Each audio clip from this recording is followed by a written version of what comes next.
El Señor les bendiga, les invito a buscar en sus Biblias, en el libro del profeta Nahum, en el capítulo 3. Hoy vamos a revisar todo este capítulo y vamos a ver el relato de la destrucción de Nínive. Vamos a recordar algunas cosas. El nombre Nahum significa consolación. Y este libro del profeta fue escrito entre el año 663 y el 612 antes de Jesucristo. ¿Por qué esa fecha? Porque hay dos eventos históricos que se nombran en la carta, uno como ya sucedido y uno por suceder, que son las fechas que nos enmarcan el tiempo en el cual pudo haber sido escrito el libro. Nínive cayó en el año 612 antes de Cristo, o sea, el libro se escribió antes de esa fecha, o en esa fecha, días antes de cumplirse esa profecía. Tebas, en Egipto, cayó en el año 663 antes de Cristo, y aquí es relatada la caída de Tebas. Así que son dos fechas que enmarcan esa posibilidad. Nínive era una ciudad poderosamente fortificada con una colosal muralla de gran altura y muy ancha. Dice que podían correr 3 carros, uno al lado del otro por el centro de esa muralla. Y tenía unas 3.500 torres vigías que desafiaban a los enemigos. Aparte que era rodeada por un sistema de represas con compuertas como pozos de agua que le servían de protección al mismo tiempo. Nahum profetiza la caída de Nínive y por ende la caída del imperio asirio. Nahum presenta a Dios como el Dios de la humanidad que tiene poder sobre los pueblos, poder sobre los gobernantes. Aunque Asiria haya sido un instrumento divino para corregir y para castigar a Israel y a Judá, ahora Dios manifiesta su juicio demoledor contra Asiria por la inclemencia propia de este pueblo. El mensaje central de Nahum es el juicio divino para una potencia política y militar genocida que destruye a los pueblos más pequeños, a pesar de la seguridad que podían sentirse. Dios se mantiene en control soberano de la historia y mostrará a su pueblo su gracia y su justicia. Dicho esto, vamos a revisar el texto, el capítulo 3 de Nehemías. Y vamos a dividirlo en algunas partes, creo que 5 partes. Y esta primera parte está en los versículos 1 al 3, donde está específicamente se detalla esa destrucción. Ay de ti, comienza el versículo 1. Una exclamación usada comúnmente para proclamar juicio o un lamento por los muertos. Recordemos a nuestro Señor Jesucristo en aquellos ayes sobre la ciudad. Ay de ti, Samaria, ay de ti. Bueno, era lo que estaba haciendo el profeta aquí. ¿Qué características tiene esta ciudad de Nínive? Aquí se comienzan a enumerar. Dice que era una ciudad sanguinaria, fundada y mantenida sobre el asesinato, el derramamiento de sangre y la guerra constante. Era llena de mentiras y de rapiñas. Dentro y fuera del reino se rompían las promesas y las treguas. O sea, no era confiable. Podía prometer paz y no la cumpliría. Podría decir vamos a hacer esto y no lo haría. Era caracterizada por la extorsión y la violencia. Eso era lo cotidiano para ellos. Y aquí hay un recordatorio y una advertencia. Mentir es mucho más serio de lo que la sociedad actual pueda imaginarse. Incluso la sociedad actual puede aceptar ciertos tipos de mentiras, pero se condena y se castiga. Y dice que era una ciudad que no se apartaba del pillaje, siempre vivió del saqueo y de la rapiña. Vivieron en una guerra casi ininterrumpida, de manera constante. En los versículos 2 al 3 hay una descripción de una batalla que se presenta como si estuviera ocurriendo, muy vívida, muy clara allí en este tiempo, por el asedio de la ciudad de Nínive. El lector puede casi oír el ruido de los carruajes, el ruido del látigo sobre los caballos, el ruido de los cascos de los caballos, o de los galopes de los caballos, de los carros de guerra entrando a la ciudad. casi se pueden ver las espadas llamantes, refulgentes, relumbrantes, las lanzas e incluso también los muertos. Dice el versículo 3, en sus cadáveres tropezarán, no habrá tiempo para entierros decentes, lo cual eso era muy importante. Esto también me hace recordar cuando la tragedia de Vargas, algunos sobrevivientes me contaban que cuando ellos se trasladaban de un lugar a otro, iban caminando y pisaban algo que pensaban que era una piedra y se hundía y resultaba que era el cráneo, la cabeza de alguno de los muertos que había dejado esa tragedia. Fueron miles, quién sabe cuánto, tanto en realidad. Entonces, esa es una figura como para recordar o para mostrar esto que sucedió acá en Nínive. Un segundo aspecto en los versículos 4 al 7. Dice que Nínive, versículo 4, había atraído a muchos por su poderoso poderío militar, su comercio y su prosperidad. Este espacio de estos versículos 4 al 7 nos va a hablar acerca de la moralidad de Nínive. Dice que era maestra en hechizos. O sea, Nínive era comparada con una prostituta, con una ramera muy favorecida, de buenos atributos. Y digo así porque hay sectores por los que uno puede pasar en la ciudad y hay la prostitución en la calle y se da cuenta que estos no son muy favorecidas. Y uno se imaginará que las más favorecidas estarán en algunos otros sitios. Bueno, pero aquí son de esas especiales, tal vez, que llama acá, presenta aquí la escritura. Y la fornicación consistía en brujerías, en hechicerías, en lo oculto, en lo satánico, lo cual era usado para someter a los pueblos a su dominio, bien sea por el miedo a los conjuros o hechizos que ellos pudieran usar, o bien sea porque eran directamente siervos de Satanás. El versículo 5, descubriré tus faldas. Dios manifestaría la desgracia atraída por ellos y daría un castigo apropiado por el orgullo. En Isaías 47:3, también refiriéndose a Babilonia, refiriéndose esta vez a Babilonia, dice lo siguiente: será tu vergüenza descubierta y tu deshonra será vista. Haré retribución y no se librará hombre alguno. Eso es lo que se quiere decir, como descubriré tu falda. Había la costumbre de que las mujeres cautivas eran llevadas desnudas o semidesnudas a los pueblos a los cuales les cautivaban o les llevaban. Multitud de fornicaciones, término usado para indicar la infidelidad a Jehová y el confiar en otros menos en Dios. Ya Nínive había sido invitada al arrepentimiento por la predicación de Jonás. O sea que ellos habían conocido acerca del Dios verdadero. En su momento se arrepintieron, pero no compartieron, no transmitieron la enseñanza a las nuevas generaciones. La maldad siguió y entonces ahora esa multitud de fornicaciones, esa infidelidad a Dios que ya le habían conocido, les pedirá cuenta. Versículo 6, inmundicia, una palabra usada acá para referirse al excremento, al estiércol, y es como de quien dice, la prueba del mayor de los desprecios. Ellos vendrían a ser escarnio para todas las naciones, una burla para todo el mundo. Como Nínive no mostró piedad con sus adversarios, pues nadie se iba a compadecer de ellos.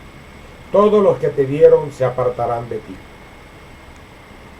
El terror de la desolación haría huir a los espectadores. Se vería abandonada y sin amigos, objeto de burlas e incluso de disgustos. Nadie lloraría por Nínive, nadie. Un tercer aspecto lo vemos en los versículos 8 al 10 y es la advertencia desoída de Tebas o Non Amón, como también es conocido. En el versículo 8 se describe la gloria de Tebas. Tebas era, como quien dice, la capital de la adoración al dios Amón. Y Amón era adorado allí. Nínive no tomó en cuenta lo sucedido a Tebas. Dios tenía que tratar el pecado de Nínive y lo iba a hacer. hasta los grandes caen, es lo que le está diciendo aquí.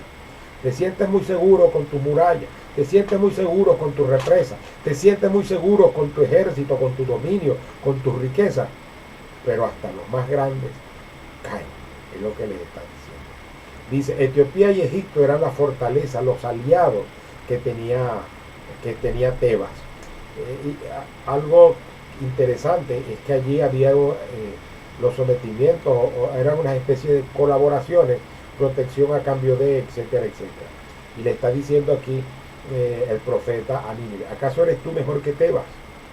¿Acaso eres mejor que alguien? No, también la justicia te va a llegar.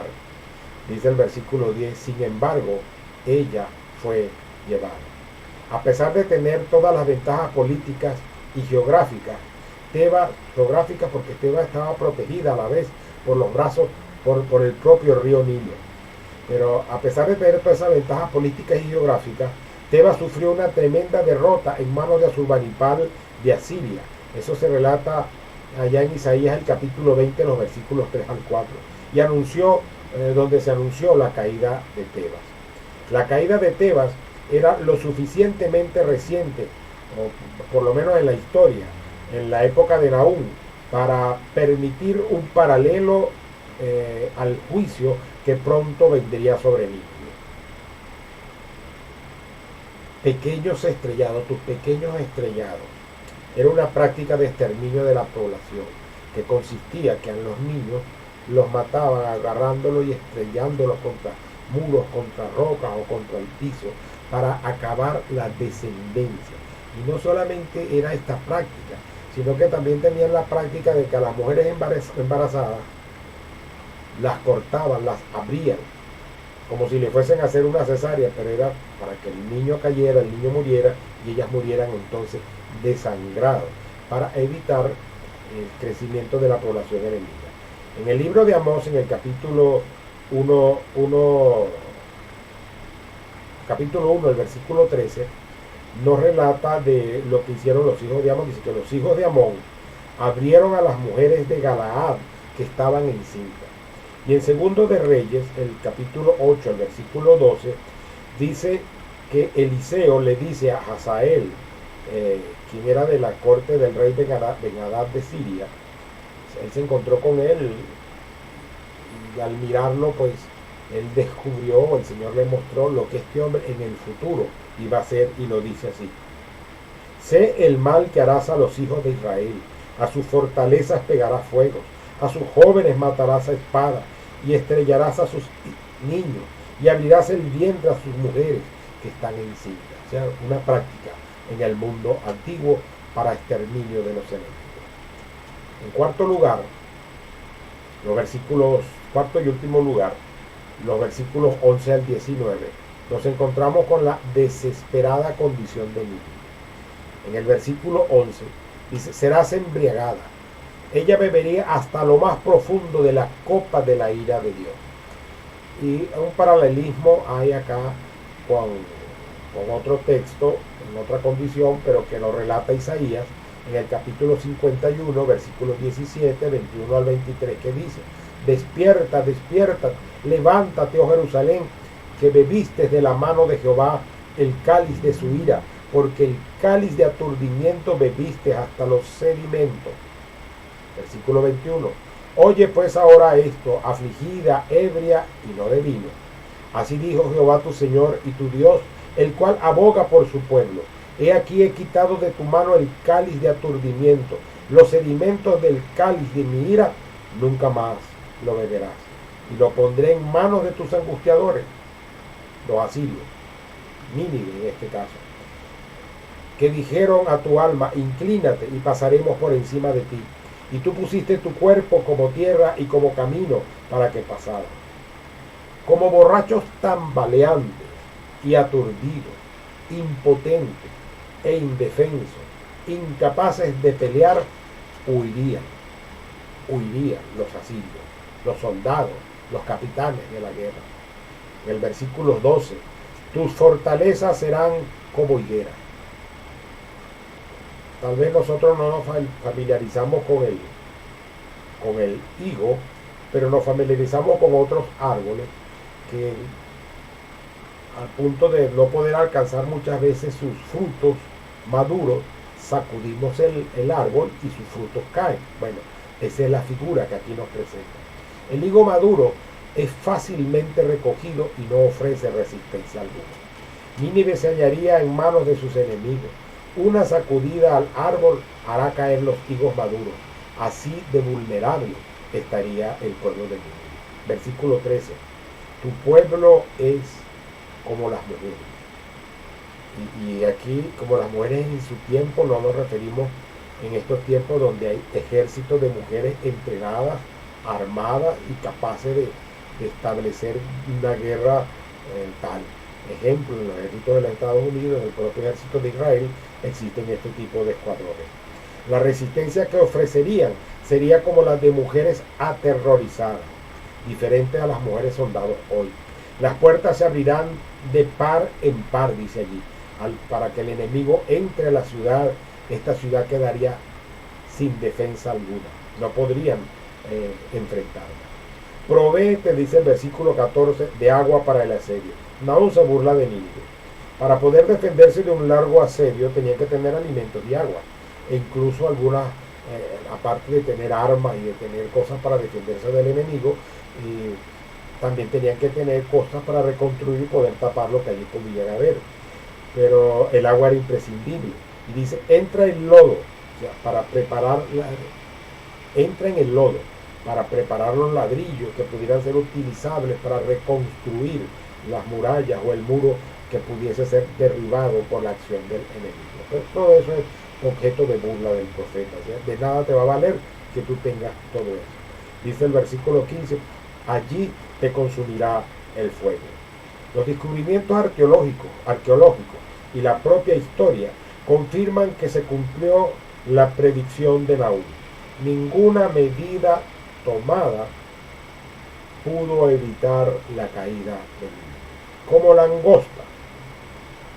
Se conoce a la langosta por su poder destructor, pero también que ellas llegan, destruyen y desaparecen. Bueno, Nínive se vería como si una plaga de langosta la hubiese abrumado, pero en un giro en la trama les dice que aunque ellos sean destructores, como una horda de langosta, sus capitanes no podrán escapar y desaparecerán. Versículo 16.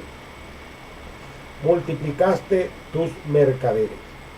Eran preeminentes comerciantes allá en Nínive. Era un gran centro comercial del mundo antiguo. Dice, voló. Lo acumulado sería arrebatado. Versículo 17. Tus príncipes como langostas, o sea, huirían sin dejar rastro. Versículo 18. Durmieron tus pastores. Esto refiere al sueño de la muerte que iban a experimentar los oficiales y los gobernadores. Jefes muertos, incapaces de reagrupar el ejército, de reagrupar al pueblo. Por los montes serían desparramados sin poder reunirlos. El versículo 19, no hay medicina, no tendrán remedio. Batirán las manos, otros se gozarán de tu desgracia o por tu desgracia. No habrá disminución del daño que van a recibir, ni habrá simpatía por Asiria. ¿Sobre quién no ha pasado de continuo tu maldad? Pregunta el profeta. La profecía concluye con una afirmación de causa y efecto. Esto nos puede, pensemos en esto, maldad y desgracia, crueldad y calamidad, crimen y catástrofe. El Nuevo Testamento nos dice, todo lo que el hombre sembrare, eso también segará. Todo lo que la persona, el gobierno o el gobernante o el que sea, el comerciante, haga en detrimento, en daño de otro, lo va a cosechar en su momento debido. Y ya para concluir, recordemos o fijemos algunas cosas. El mal siempre será castigado. Mía es la venganza, yo pagaré. Cuando el pueblo de Dios es el afligido, el propio Señor da su paga en venganza por lo que nosotros podríamos sufrir. Aún la fortaleza más poderosa no tiene defensa contra los juicios de Dios.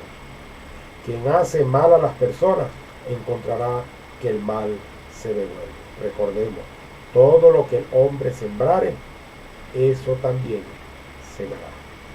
Cuando Dios se muestra contra un pueblo, Él es una fortaleza para todo creyente en tiempos difíciles, lo cual no puede ser asaltada, y Él conoce a quienes confían en Él. Dios siempre tiene la última palabra. Aunque veamos que nuestras posibilidades humanas, personales, sociales, políticas, militares, veamos que no puede haber salida de algo, Dios tiene la última palabra y dará su juicio a su tiempo.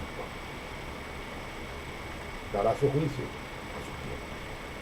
Cuando el soberbio pecador es derribado, deberíamos aprender a no elevarnos a nosotros mismos, a tener un justo juicio sobre nosotros. Ninguno tenga más alto concepto de sí que el que debe tener, sino que piense de sí con cordura. La caída de Nínive debería ser una lección para todo aquel que logra riquezas a través del fraude, de la rapiña y de la opresión. Y si alguno que me escucha ha almacenado dinero a través de esas cosas, de la rapiña, del fraude o el engaño, de la opresión, entonces es tiempo de que haga como Nicodemo,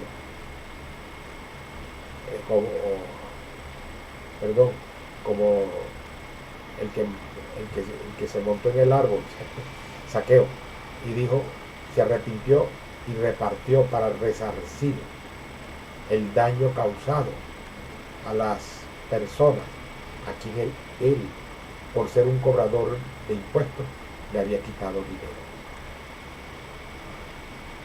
Que el Señor les bendiga y confiemos en que Dios no está loco y Dios no ha perdido el control de nada, y Dios tiene preparadas sus cosas a tiempo y dará el castigo adecuado a aquellos que hacen la maldad. Gracias te damos, oh Dios, por el tiempo que nos has permitido, y queremos pedir tu bendición sobre cada una de las personas que han podido llegar hasta este punto en el estudio, en la revisión de este estudio bíblico. Pedimos pues, Señor, tu cuidado sobre cada uno de nosotros, y confiamos pues en que tu justicia llegará y que tu liberación llegará y que podrás mostrarnos mejores tiempos. Clamamos por mejores tiempos, clamamos por mejores gobiernos, clamamos por mejores acciones, clamamos por un mejor pueblo, incluso por una mejor iglesia, por mejor pueblo de Dios, por mejor pueblo cristiano. Obra en nuestras vidas, Señor, y danos la fortaleza para resistir los embates que tenemos y a mantener nuestra esperanza puesta en ti y seguridad de que tú tienes el control de todo. En Cristo Jesús. Amén y amén. El Señor les bendiga.